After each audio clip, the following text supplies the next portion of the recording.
Property విషయంలో కన్ఫ్యూజన్గా ఉన్నారా? Gated కమ్యూనిటీలో ఫ్లాట్ తీసుకోవాలా లేదా విల్లా తీసుకోవాలా? మన పిల్లల భవిష్యత్ కోసం ఓపెన్ ఫ్లాట్ తీసుకోవాలా? మన హైదరాబాద్లో ఏ లొకేషన్లో కొంటే మంచి అప్రిసియేషన్ వస్తుంది? మరి నమ్మకమైన ప్రాపర్టీ కొనాలంటే నమ్మకమైన గైడ్ కావాలి కదా. ప్రాపర్టీ అడ్వైజర్ కోసం సంప్రదించండి వరాహస్వామి ప్రాపర్టీ గూగులర్. కాంటాక్ట్ 7207218485. నమస్తే. శ్రీ గురుభ్యో నమః. శ్రీమాత్రే నమః.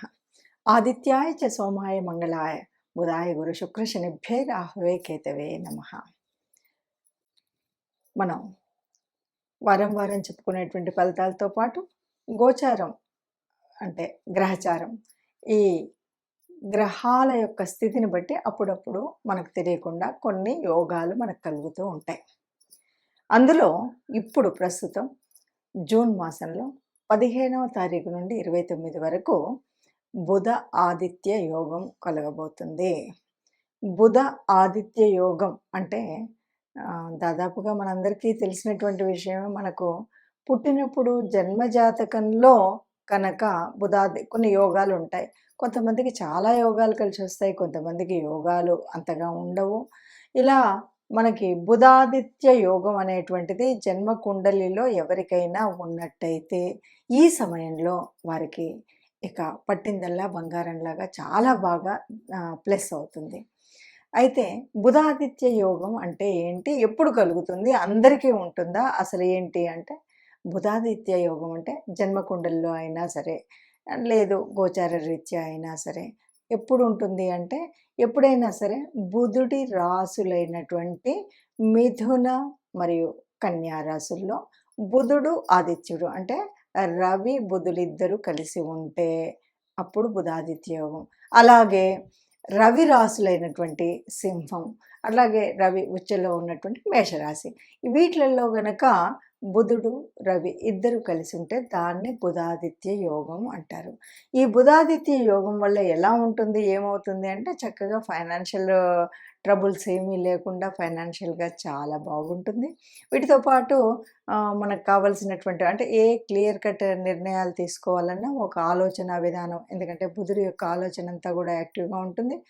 రవి యొక్క ఆ రాజసం అది ఏదైతే ఉందో దానివల్ల ఉద్యోగాల్లో ఉన్నతం, ఇలాంటివన్నీ కూడా బుధాదిత్య యోగం వల్ల ఇటు ఆర్థికంగా కానీ అటు సమాజంలో కూడా ఒక పేరు ప్రఖ్యాతులతో ఉండే విధంగా కానీ బుధాదిత్య యోగం అన్నటువంటిది కలగచేస్తుంది. మరి ఇలా బుధాదిత్య యోగం జన్మకుండల్లో ఉన్నటువంటి వారందరికీ కూడా ఇప్పుడు కలిసి వచ్చే కాలం అన్నాం. మరి అలా లేదు, యోగం లేదు, బుధాదిత్య యోగం మన జన్మకుండల్లో లేదు. మరి ఇప్పుడు ఎట్లా అంటే, కొన్నిసార్లు ఎలా ఉంటుంది అంటే, మనకి ఇలా గోచార రీత్యా ఉన్నప్పుడు మన జన్మకుండలిలో బుధాదిత్య యోగం లేదు కాబట్టి ఇలా మనకు గోచార రీత్యా వచ్చేటువంటి వాటిని మనం కొంత ఆ ఫలితాన్ని పొందడానికి మన యొక్క రాశి ఏ రాశిలో పుట్టినా సరే కొంత ఆ యోగాన్ని యాక్టివేట్ చేసుకోవడానికి కొన్ని పద్ధతులు ఉంటాయి. అంటే మనం ఎవరిని ప్రార్థించాలి, ఏ గ్రహాన్ని స్తుతించాలి, ఏం పనులు చేయాలి, దానివల్ల ఎలా యాక్టివేట్ అవుతుందని.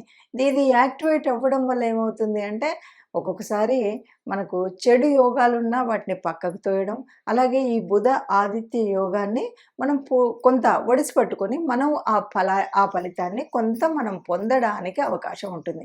ఎలాగూ జన్మకుండల్లో లేదు కాబట్టి ఈ ఉన్నటువంటి ఈ అవకాశాన్ని సద్వినియోగం చేసుకోవడం కోసం మనం కొన్ని పనులు చేస్తే కనుక ఈ బుధాదిత్య యోగం అనేటువంటిది మనకు కలుస్తుంది. ఎందుకంటే జనరల్గా మనకి ఎప్పుడు ఎలా ఉంటుందంటే, బుధాదిత్య యోగం లేకపోతే ఈ గురుబలం ఇలాంటివి మనం చెప్తుంటాం. ఇలా ఉన్నటువంటి వాళ్ళకి ఏది పట్టినా మాది బంగారంలా మారుతుందని, ఏ పని చేసినా దాంట్లో విజయం సాధిస్తారు అనేటువంటిది మనకు తెలిసినటువంటి సంగతి. కాబట్టి ఇప్పుడు గోచార రీత్యా జూన్ 15 నుండి 2024 జూన్ 15 నుండి 29 వరకు ఈ బుధాదిత్య యోగం ఉంది. అంటే కేవలం 15 రోజుల్లో వచ్చేదానికోసం ఇంతనా అని అనకండి. దీని ఫలితం అంటే ఇప్పుడు మనం ఇప్పుడు వేసేటువంటి బీజం పెరిగి పెద్దదవ్వడం, ఓ మంచి పని మొదలు పెడుతున్నాం, ఓ మంచి కార్యం మొదలు పెడుతున్నాం, ఓ మంచి వ్యాపారం మొదలు పెడుతున్నాం, మంచి వృత్తిలో మనం సాగబోతున్నాం. ఇదంతా కూడా దీని ఫలితం ముందు ఉంటుంది. అయితే ఇప్పుడు వచ్చేటువంటి కొంత మనం ఏమంటాము తాత్కాలికమైనటువంటి ప్రయోజనాలైనా కనీసం 5 నెలల వరకు సుభిక్షంగా ఉండగలుగుతారనమాట. అందుకోసం మనం ఈ బుధాదిత్య యోగం మనకు లేకపోయినప్పటికీ కూడా గోచార రీత్యా వస్తున్నటువంటి వాటిని మనం ఎలా వడిసిపట్టుకోవాలి అన్నది మనం చివర్లో దాని యొక్క ఏ గ్రహాన్ని పూజించాలి, ఎవరిని పూజించాలి అన్నది తెలుసుకుందాం. అంటే ఒక పరిహారంగా ఆ విషయాన్ని కూడా చేసినట్టయితే బాగుంటుంది. 4 వచ్చింది. నెక్స్ట్ ఎండింగ్ చెప్పుకుందాం. ఎండింగ్లో పరిహారం చెప్పేసుకుందాం. పరిహారం చెప్పేసుకుంటే మధ్యలో ఏ రాశికి ఆ రాశికి 15వ తారీఖు కదా మేడం? 15 మీరు ఆల్మోస్ట్ రేపు ఎల్లుండి వేసేయాలి, అంటే ఇమీడియట్గా వేసేసుకోవాలి. ఇప్పుడు 15 అంటే ఇవాళ 10 కదా నాన్న. ఈ రోజు రేపు వేస్తున్నాం మేడం. యోగా ఈ రోజు రెండు వేస్తాం. 15కు లోపు ముందే వేసేయాలి. వేస్తే మీకు 12 స్పీడ్ ఒకసారి వేసేస్తాం. 12 వేసేసేయండి. అదే అని చెప్పండి. ఇప్పుడు విన్నారు కదా, ఒక్కొక్క ఒక్క నిమిషం. ఇప్పుడు విన్నారు కదా, ఈ రాశికి ఇలా ఉంది. అయినప్పటికీ కూడా మనకి ఎవరైనా సరే మనం పూర్తిగా దీని యొక్క ఫలితాన్ని పొందాలి. ఈ బుధాదిత్య యోగం పొందాలి అంటే ఎవరైనా సరే మనం ఒక విధంగా యాక్టివేట్ చేయొచ్చు. బుధుడు అనగానే బుధవారం మనందరికీ తెలిసినటువంటి విషయమే. ఇది మనకి శ్రీరామచంద్రుల వారికి చాలా ఇష్టమైనటువంటి రోజు. ఇప్పుడు మనం ఏం చేయాలి అంటే శ్రీరాముడికి సంబంధించినటువంటి ఏదైనా సరే, ఏదైనా పని ప్రారంభిస్తున్నారు, ఆపదామపహర్తారాం దాతారాం సర్వసంపదాం లోకాభిరామం శ్రీరామం భూయో భూయో నమామ్యహం అంటూ మీరు మొదలుపెట్టే పనిలో తప్పకుండా ముందది చేసుకోండి.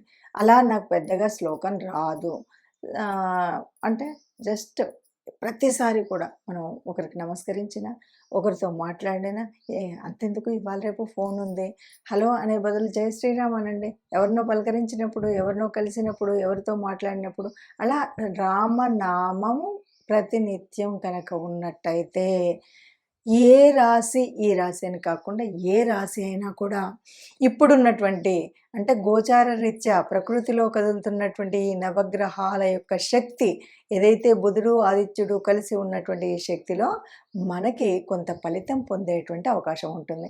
ఇది ఎంతవరకు ఎలా ఉంటుందంటే మనం చేసేటువంటి సాధనను బట్టి, మనం చేసేటువంటి ఈ రామనామ జపం అనుకోండి, లేదా ఆదిత్య యోగం. మనం బుధ ఆదిత్య యోగం అన్నాం కదా, ఆదిత్యుడికి సంబంధించినటువంటిది. ఆదిత్యుడు అంటే సూర్యుడు, సూర్యుడికి సంబంధించినటువంటి సూర్య నమస్కారాలు చేయడం, ఆదిత్య హృదయం వినడం, లేకపోతే రవి యొక్క నామాల్ని నిత్యం పొద్దున్న లేవగానే సూర్య నమస్కారం చేసినప్పుడు రవి నామాల యొక్క స్తుతి చదవడం, ఇలా రవికి సంబంధించినటువంటిది, బుధుడికి సంబంధించినటువంటివి మనం శ్లోకాలు చదువుకోవడం. బుధుడు రవి 2 గ్రహాలుగా చెప్పిన ఇద్దరికి సంబంధించినంత వరకు శ్రీరామచంద్రుడిని ఆరాధ్య దైవంగా లేదా మనం ఇష్టదైవంగా పూజించడం అనేటువంటిది మనం చేయవలసినటువంటి పని. ఇలా చేసినప్పుడు ఏమవుతుంది అంటే మనకు ఏదో నిద్రాణంలో ఉన్నటువంటి ఆ శక్తి ఏదైతే ప్రకృతిలో ఉందో అది మనకు కొంత లభించేటువంటి స్థితి వస్తుంది, అది మనం పొందే స్థితి వస్తుంది. కాబట్టి ఎవరికైతే జన్మకుండల్లో బుధాదిత్య యోగం ఉందో వారికి చాలా ఎక్కువ పర్సెంట్ 100% రిజల్ట్ రావచ్చు. కానీ అసలు యోగాలే లేనటువంటి వారికి ఇలా గనక మనం దేవతాస్తుతి చేయడం, గ్రహాలని ఆరాధించడం అని కనుక చేసినట్టయితే తప్పకుండా వారికి ఈ యోగాన్ని కొంత మనం చేసే శక్తిని బట్టి, మనం జపించే నామాన్ని బట్టి మనకు ఒక 50, 60, 70 మన యొక్క దాన్ని బట్టి ఆ ఫలితాన్ని మనం పొందేటువంటి అవకాశం ఉంటుంది.